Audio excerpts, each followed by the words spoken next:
परिचय। बच्चों, आज हम जानते हैं कि हमें जीवन के लिए ऊर्जा की आवश्यकता होती है और भोजन ऊर्जा का प्राथमिक स्रोत है। आप जानते हैं कि भोजन की पाचन क्रिया मुख से ही प्रारंभ हो जाती है, लेकिन ऊर्जा अवशोषण की प्रक्रिया प्रमुख रूप से छोटी आंत में शुरू होती है। हाँ, भोजन मुख के बाद ग्रसिका से होकर अमाशय में जाता है, जहां प्रोटीन का पाचन शुरू होता है और उसके बाद भोजन छोटी आंत में प्रवेश करता है, जहां से अपचित भोजन बड़ी आंत में चला जाता है और उसके बाद मल द्वार के द्वारा शरीर से बाहर उत्सर्जित किया जाता है। भोजन के पाचन के बाद पचित भोजन से पोषक अवशोषित कर लिए जाते हैं। इसलिए इस मॉड्यूल में हम पाचन एवं अवशोषण के विषय में सीखेंगे।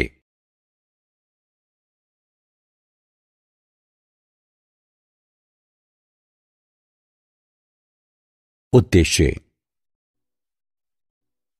इस पाठ के अंत में आप निम्न करने में सक्षम हो जाएंगे: पाचन तंत्र का वर्णन करना, भोजन के पाचन का वर्णन करना, पचित भोजन के अवशोषण की व्याख्या करना, पाचन तंत्र के विकारों का वर्णन करना।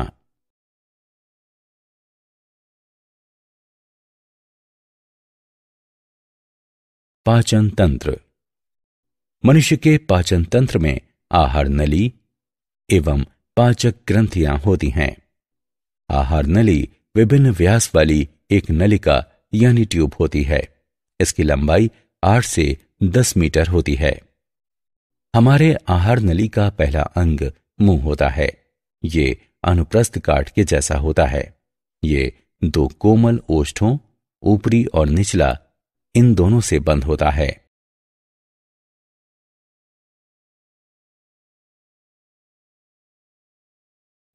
मुख या मुख गुहा एवं तालु। मुख या मुख गुहा, इसमें पर्याप्त जगह होती है, जो ऊपर से तालु, नीचे से गले और दोनों किनारों पर जबड़े से घिरी होती है। तालु ये मुख गुहा के छत का काम करती है तथा इसको नासिका कोश से अलग करती है। ये 2 भागों में विभाजित होती है: कठोर तालु और कोमल तालु। कठोर तालु, इसे अस्थियों द्वारा सहारा प्रदान किया जाता है और इस पर झुर्रियां कहलाने वाले अनुप्रस्थ कटक होते हैं। ये चर्वण के दौरान भोजन को सही स्थिति में रखते हैं। कोमल तालु, ये तालु का पश्चभाग है।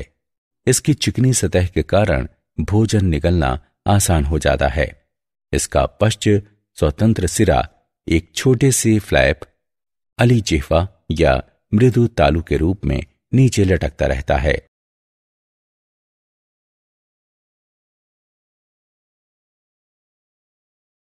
जिह्वा, ये लंबी स्वतंत्र रूप से घूमने योग्य संरचना है जो मुख गुहा के तल पर स्थित होती है।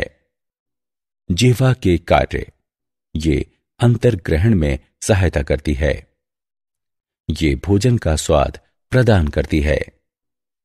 भोजन चबाने के लिए ये इसमें लार मिश्रित करके इसे मुलायम और चिकनी बनाती है। निगलने के लिए ये भोजन को बोलस, ग्रास कहलाने वाले गोलाकार पिंड में बदल देती है।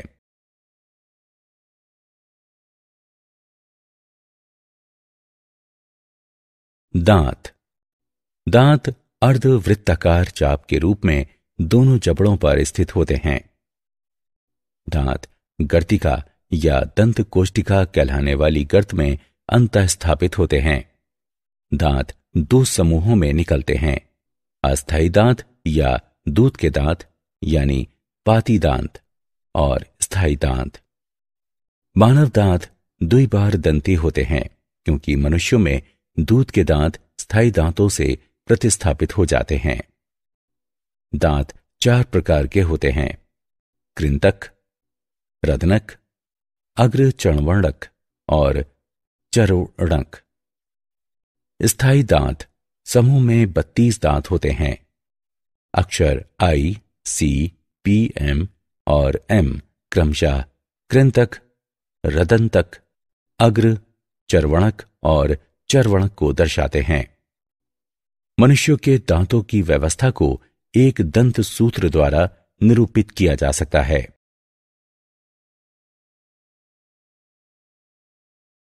ग्रसनी। ग्रसनी एक छोटे आकार वाला शंक्वाकार भाग है जहां भोजन और वायु मार्ग एक दूसरे को काटते हैं।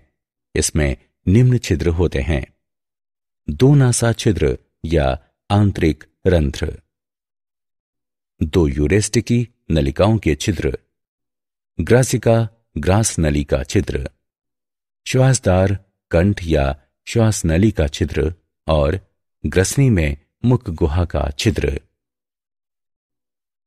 नासा ग्रसनी नासा कक्ष के पीछे स्थित होती है और इसमें आंतरिक रंध्र होते हैं।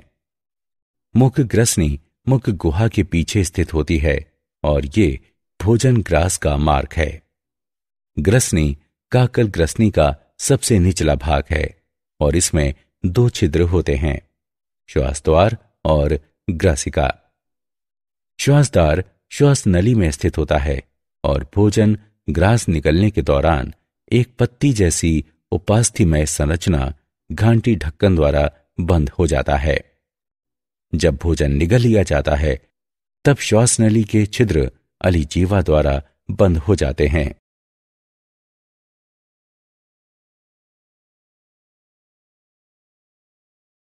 अमाशय। अमाशय उदर गुहा के ऊपरी भाग में डायाफ्राम के नीचे स्थित होता है। अमाशय का बड़ा भाग बाईं ओर स्थित होता है। अमाशय को निम्नलिखित भागों में विभाजित किया जा सकता है: जठरागम भाग। ग्रासिका जठरागम कहलाने वाले एक छिद्र द्वारा जठरागम भाग में खुलती है।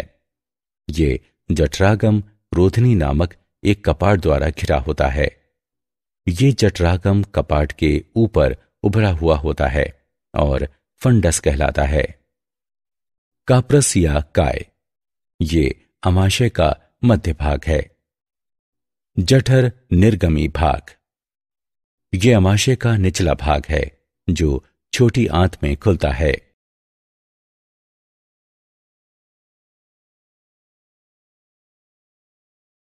छोटी आंत।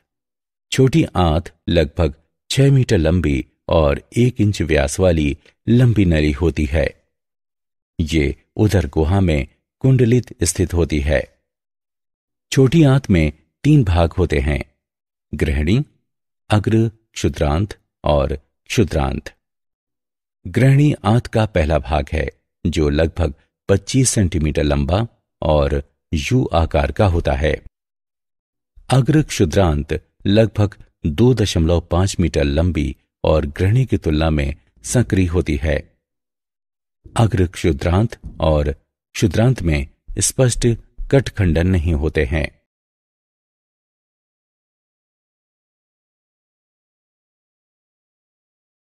बड़ी आंत। बड़ी आंत छोटी आंत से विस्तृत होती है। इसमें अंधनाल, वृहदांत्र और मलाशय होते हैं। बड़ी आंत अंधनाल से शुरू होती है और ये एक बड़ा थैला है जो छोटी आंत से अपशिष्ट पदार्थ प्राप्त करता है। अंधनाल वृहदांत्र तक जाती है जिसे 3 भागों में विभाजित किया गया है: आरोही, अनुप्रस्थ और अवरोही भाग। और अंत में ये मलाशय में खुलती है जो मल द्वार द्वारा बाहर खुलता है।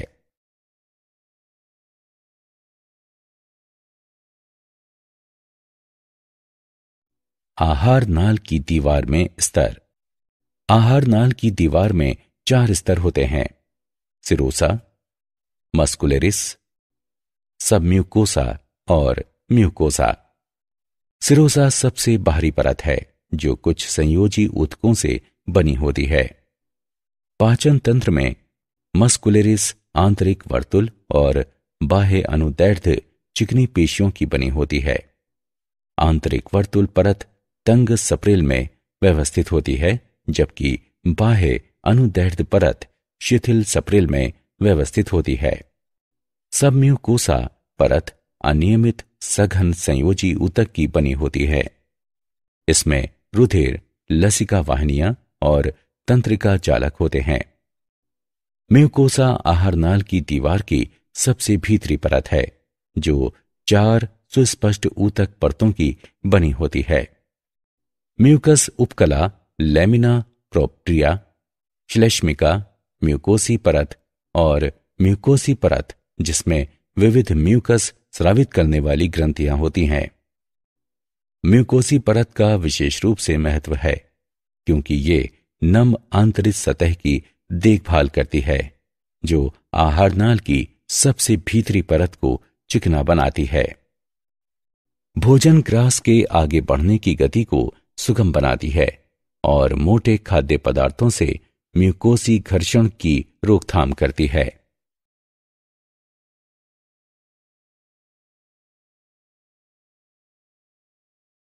पाचन ग्रंथियां।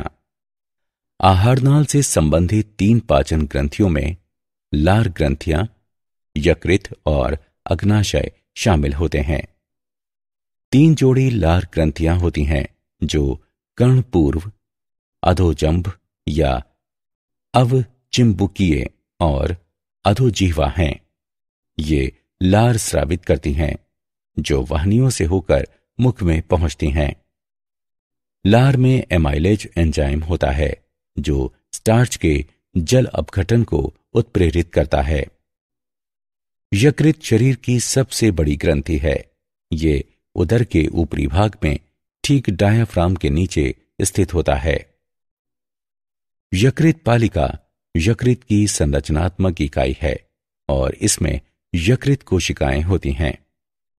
प्रत्येक पालिका को आच्छादित करने वाला पतला संयोजी ऊतक ग्लिनसस पालिका कहलाता है। पित्तरस यकृत की कोशिकाओं द्वारा स्रावित किया जाता है और पित्ताशय में जमा होता है। पित्तरस पीला, हरा, प्रकृति में क्षारीय होता है। पित्त वसा का इमल्सीकरण करता है जिससे उसे छोटे कणों में तोड़ने में मदद मिलती है। पित्ताशय की नलिका और यकृत नलिका मिलकर मूल पित्त वाहिनी बनाती हैं। अग्नाशय शरीर का दूसरा सबसे बड़ा भाग है। ये अग्नाशयी रस स्रावित करता है जिसमें पाचन एंजाइम होते हैं। इनमें प्रोटीन के विखंडन के लिए ट्रिप्सिन और काइमोट्रिप्सिन तथा पॉलीसैकेराइड इत्यादि के विखंडन के लिए एमाइलेज शामिल हैं।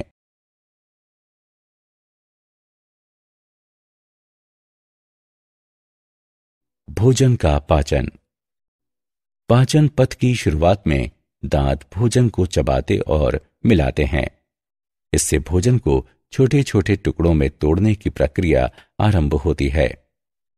लार ग्रंथियां लार स्रावित करती हैं जिसमें श्लेष्मा होती है और ये भोजन के स्नेहन तथा इसे बोलस में बदलने में सहायता करती हैं। इसमें विद्युत अपघट्य और लार एमाइलेज एवं लाइसोजाइम एंजाइम होते हैं। लार की संक्रिया के कारण कार्बोहाइड्रेट आंशिक रूप से पच जाता है। लगभग 30% स्टार्च लार एमाइलेज द्वारा जल अपघटित हो जाता है, जबकि लाइसोजाइम जीवाणुओं के संक्रमण को रोकता है। अब आमाशय में क्रमाकुंचन नामक पेशी संकुचन द्वारा भोजन के बोलस नीचे ग्राजिका में आगे बढ़ाता है।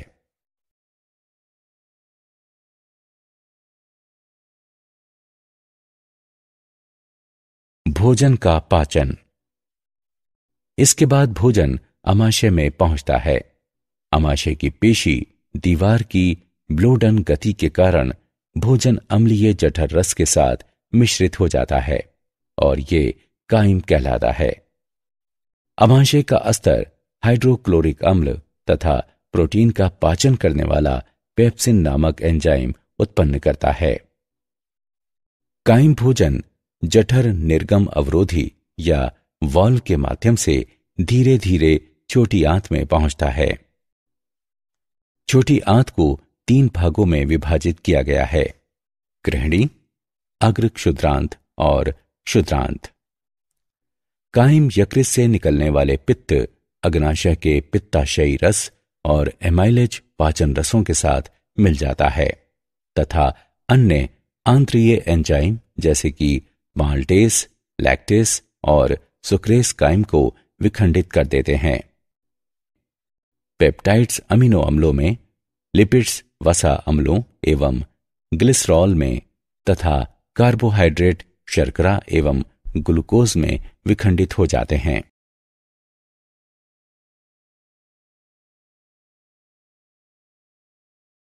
भोजन का पाचन।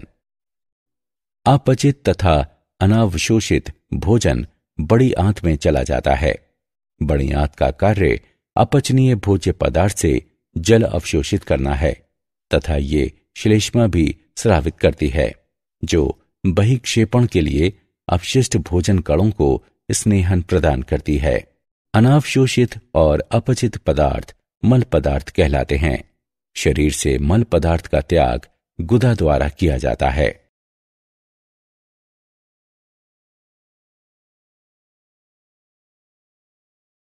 पाचित उत्पादों का अवशोषण।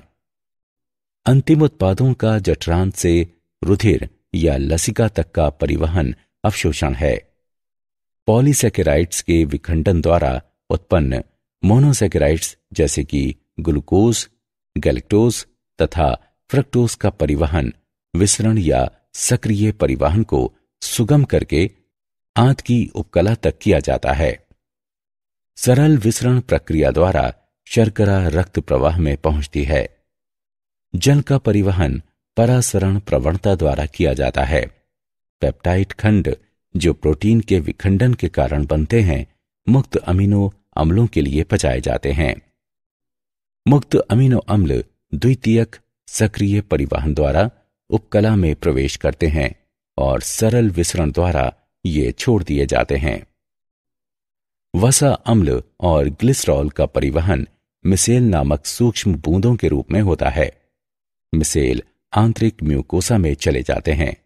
ये पुनः काइलोमाइक्रोन नामक सूक्ष्म प्रोटीन में संरचित होकर अंकुरों की लसिका वाहिनियों में चले जाते हैं। उसके बाद अवशोषित पदार्थ रुधिर प्रवाह में मुक्त कर दिए जाते हैं। सभी अवशोषित पदार्थ ऊतक और अंगों में समाविष्ट हो जाते हैं और ये प्रक्रिया स्वांगीकरण कहलाती है।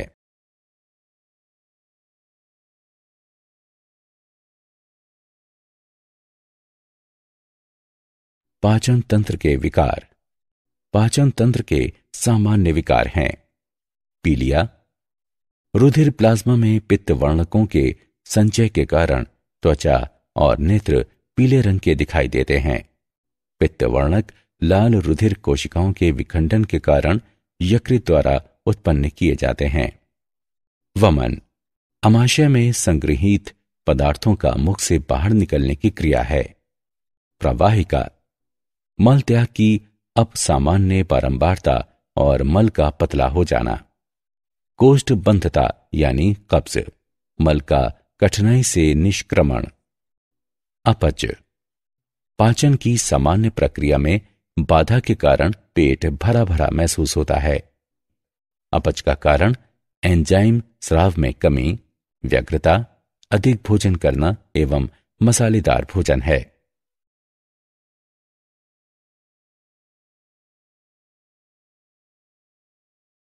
क्या आप जानते हैं, north Carolina school of medicine विश्वविद्यालय के नए अध्ययन से पता चलता है कि आंत में रहने वाले कुछ सूक्ष्म जीव भोजन की समान मात्रा से अधिक कैलोरी निकालने के लिए परपोषी जीव को अनुमति देकर आहार वसा के अवशोषण को बढ़ा देते हैं। एलईडी फोटोथेरेपी प्रणाली का उपयोग भारतीय अस्पताल में किया जाता है। इसमें पीले रंग के प्रकाश का उपयोग नवजात शिशुओं में पीलिया के उपचार के लिए किया जाता है।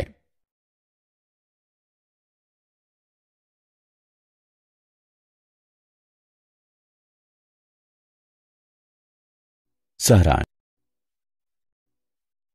आइए हमने जो कुछ सीखा है उसे संक्षेप में दोहराएं। मानव पाचन तंत्र आहार नाल और पाचन ग्रंथियों का बना होता है। मुख गुहा में पर्याप्त जगह होती है जो ऊपर से तालू, नीचे से गले और दोनों किनारों पर जबड़ों से घिरी होती है। दांतों के स्थायी समूह में 32 दांत होते हैं। ग्रसनी एक छोटे आकार वाला शंक्वाकार भाग है जहां भोजन और वायु मार्ग एक दूसरे को काटते हैं। अमाशय को जठरागम भाग, काप्रस या काय और जठर निर्गमी भाग में विभाजित किया जा सकता है। छोटी आंत में ग्रहणी, अग्र क्षुद्रांत और क्षुद्रांत होते हैं।